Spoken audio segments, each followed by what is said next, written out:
بسم اللہ الرحمن الرحیم۔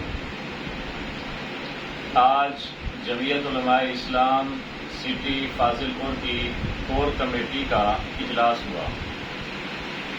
جس میں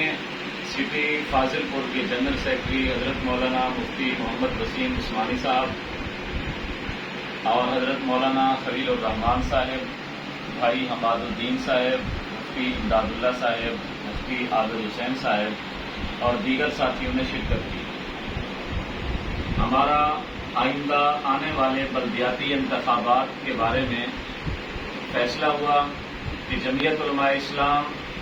خوب سے خوب محنت کر کے بڑھ چڑھ کر بلدیاتی انتخابات میں حصہ لے گی اور انشاءاللہ اپنا وجود منوائے گی، اور پورے ضلع میں انشاءاللہ پرچم کشائی کی مہم جاری ہے، جس میں گھر گھر پر جمعیت علماء اسلام کا پرچم لہرایا جائے گا، اور پورے ضلع میں نمبر 3 کہ ہم جو یونٹ رہ رہے ہیں جمعیت علماء اسلام کے، وہ ہم گلی گلی کوچے کوچے میں بستی بستی میں جا کر جمعیت علماء اسلام کے یونٹ تشکیل دیں گے،